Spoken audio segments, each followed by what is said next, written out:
Assalamualaikum warahmatullahi wabarakatuh. Salam sejahtera untuk kita semua.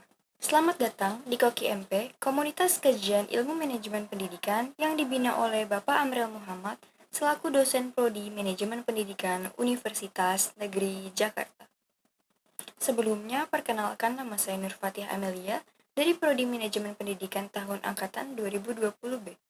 Pada video kali ini, saya akan menjelaskan mengenai komponen kurikulum dalam pendidikan karakter yang bersumber dari buku Manajemen Pendidikan Karakter karya Dakir tahun 2019.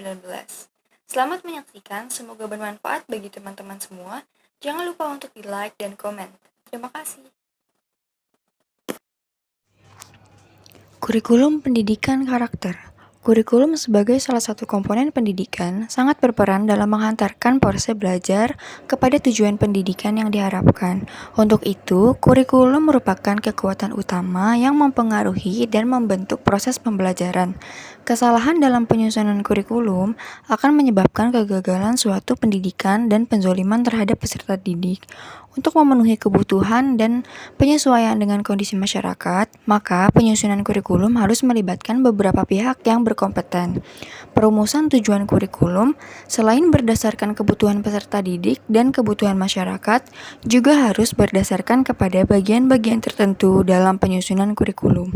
Menurut Herman Horne menyebutkan bahwa ada 3 dasar yang harus diketahui oleh penyusunan kurikulum. Di antaranya yang pertama ada dasar psikologis, digunakan untuk memenuhi dan mengetahui kemampuan yang diperoleh dan kebutuhan peserta didik atau the ability and need of children.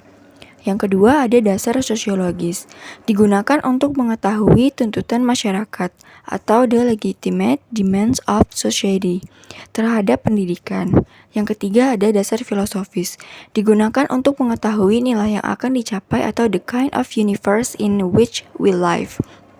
Nah, berdasarkan ketiga hal di atas, sebuah kurikulum disusun dan dikembangkan kembali.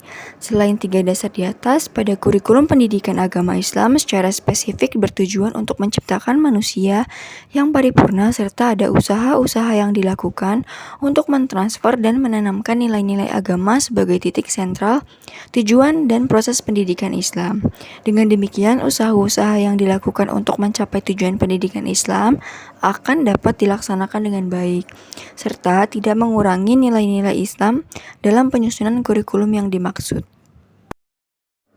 Selanjutnya ada pengembangan kurikulum. Pengembangan kurikulum serta perumusannya harus mencerminkan tujuan dari kurikulum itu sendiri. Di samping itu, keterlibatan masyarakat dan pihak-pihak penyelenggara pendidikan harus dipertimbangkan dalam penyusunan kurikulum, terlebih pada era desentralisasi pendidikan saat ini.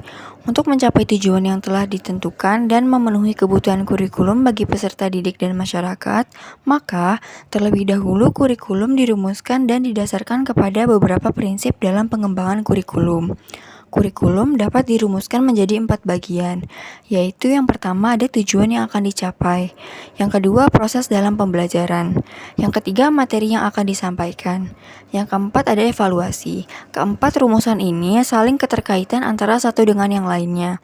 Tujuan yang akan dicapai harus sesuai dengan proses yang akan dilakukan. Kemudian materi yang akan disampaikan juga tidak terlepas dari metode yang digunakan dalam pembelajaran, sehingga tujuan akan dapat dicapai.